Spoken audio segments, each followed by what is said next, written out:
You went to the presidential inauguration, right? I was invited by, we did a VIP thing for the vets and went to the Veterans Ball, and so I went to go see the Democrats and Republicans. Yeah, I went to the inauguration. I'm not attacking you. You get this now. I'm not kidding. You got to be real careful around here. You know, you get beat up. If you don't believe what everybody believes, this is like 30s Germany. I don't know what happened.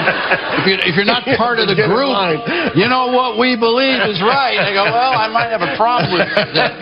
I'm a comedian. I like going on both sides. What about Tim Allen? You're one of the few conservatives in Hollywood. What the viewers may not know is you have to go underground. It's very rare for somebody to come out. The head of a Hollywood public relations firm telling The Wrap, quote, "If you're climbing that studio ladder or haven't become a big star yet, you're probably not going to be very hesitant to support Trump. These people are afraid because their bosses are very likely Hillary Clinton supporters." What I find odd in Hollywood is that they didn't like Trump because he was a bully. But if you had any kind of inkling that you were for Trump, you got bullied for doing that. And that's where it gets a little hypocritical to me, is that you can now bully people, and you're always on the defense with this. You mentioned, the number of liberals in Hollywood.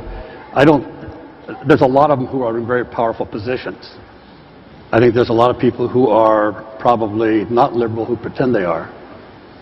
And there's a lot of conservatives who pretend they're not. And that's a very sad thing. Clint Eastwood saying, Joanne, your generation is a generation of pussies. Here's the quotes. Everybody's getting tired of political correctness. Kissing up. That's the kiss. I'm sorry I used that word. Generation we're in right now. Everybody's walking on eggshells. He adds, we see people accusing people of being racist and all kinds of stuff. When I grew up, those things were not called racist. And you think if you're a conservative in the entertainment industry that you don't have to learn to keep your mouth shut. That's just not the case. But Hollywood, there is a group of people in Hollywood that are conservative, but by the nature of the word itself, they're just reticent to speak out. And they're reticent because they feel that they'll maybe lose work or they'll be chastised in some way. Let's see what else Tim Allen's worried about. He's got a problem with private companies snooping on people. If a government drove by down the street with like a gray sedan with a camera on it, you'd be rioting, going to Washington. But if it's white with emojis and Google on it, yay, you're waving at it. They're taking pictures of your house. We're moving toward almost a fascistic political correctness in which you have to have one view in Hollywood, you have to have another in Wall Street and another in Washington. You know, I live in LA and I'm in the belly of the beast, so why not punch it every now and then? You, my little Edelweiss. By 1997, Allen had conquered Hollywood. Tim Allen is one of Hollywood's biggest stars, and his hit show, Last Man Standing, returns for its now 5th. I don't think you should ride that motorcycle anymore. Is this because of Obamacare?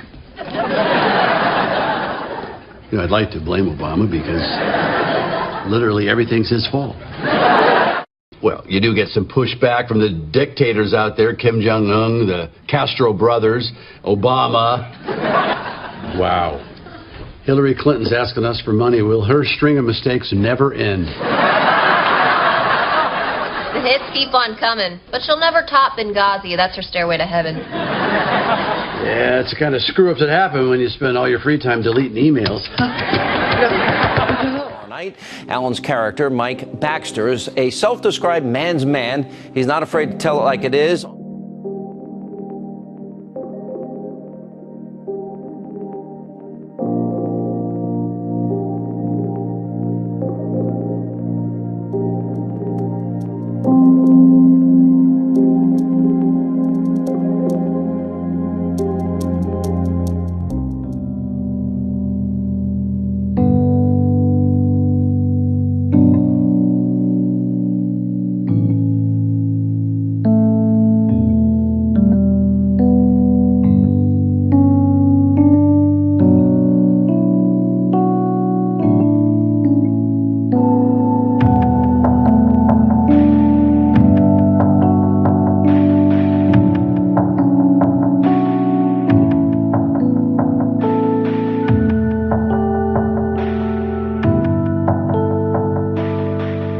In the beginning, I was getting hate from the left.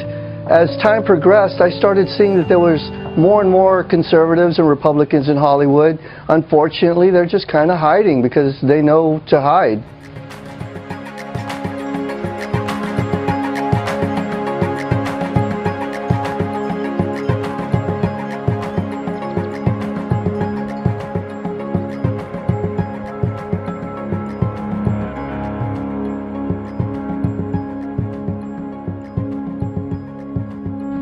So if you're a conservative in Hollywood, or if you have unorthodox views, if you're not with everyone else, I mean, you must feel very, very isolated, but you must also have to think through what you believe. You can't take anything for granted if you're you. No, I don't. I love a good fight. I'd rather be in the mix of it. I don't like being comfortable. I actually love liberals. I love partying with them, hanging out with them. I just don't want them governing over me because they want to take control over every aspect of my life. I think that's part of the reason why we are so divided as a country nowadays. I mean, you can't say anything without being labeled something as a result. You can't have an honest conversation about radical Islamic extremism without being labeled an Islamophobe. You can't have a conversation. You can't say that all lives matter all inclusively without being labeled a racist. And I think it's really sad because it hurts discourse in this country and it also further divides us.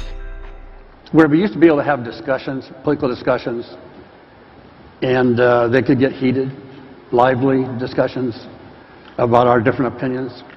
That stopped in 2007, 2008.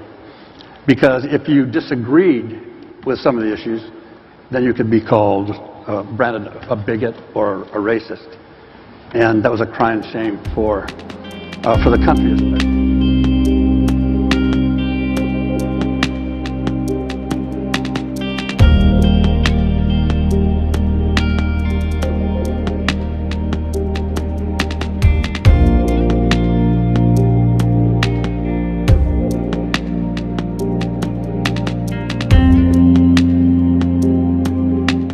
You see, the world is kind of the opposite of Hillary Clinton. It actually gets less scary the better you know it. He's like the Obama of calamari. He figures everybody should get it, even if they're too lazy to order it for themselves.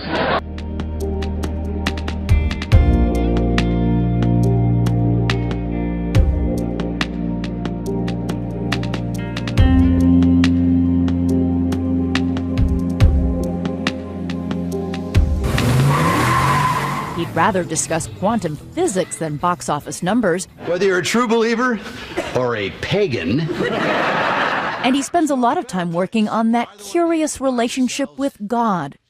Or, as he says, the builder. And they don't maybe realize a lot of times that there's a reason they have those freedoms and they come at a cost. And I think that's what we're trying to do with Persecuted is help them realize that oh my gosh, I might have to pay a price. I might have to stand up for what I believe in. Oh my God. Honey, don't say God in church. I always do ask, whoever put me here, the builder, what did you want me to do? Do you think people would be surprised to know how deeply religious you or spiritual you are? Well, if you know me, you know it. I don't push it. I just want a relationship with whoever built me. This is too much, too weird that it happened by accident. It didn't happen by accident. I don't feel that it did. And really the movie being about an evangelist who stands up for what he believes in against an intrusive government that's trying to censor everything is one he identified with. And that man had to pay a serious cost for what he believed in. He was persecuted, he was hunted, he lost all of his security. And I think that's what we're trying to do here is trying to convert that into a story that young kids can wake up and say, oh my gosh, I actually have a responsibility for these freedoms I'm enjoying. Slate raced to prove his point by quickly publishing this response. Watch slack-jawed as Tim Allen says supporting Trump in Hollywood is like 30s Germany. I mean, out of context, it seems a little extreme, right? There you see he's joking around a little bit. And the fact of the matter is, in early 1930s, 1933, what began, which was people thought was just about making people get in line, was about a lot of pressure from various groups for people to be fired if they did not adhere to the Nazi line. People would be shunned, people would be arrested, but generally it was more about social pressure, what would happen to you, and then of course it turned more violent. Stores being attacked and vandalized. we're already experiencing some of that, of course. What is it like to be an outspoken conservative? It's hard. I've been ostracized. I've had my agents drop me. You know, it's difficult, but that's okay. I don't care. Because none of these hardcore liberals in Hollywood, well, what do they say to you? They say there's not enough to go around. They say, yeah, Republicans are racists, homophobic, and there's not enough to go around. You can't go on television saying, you know, that the American dream can be achieved by everyone. You can't say that. That's not true. That's wrong. Yeah, that's the wrong thing to say, which is absurd. Whoever built me, this is too much, too weird that it happened by accident. It didn't happen by accident. I don't feel that it did.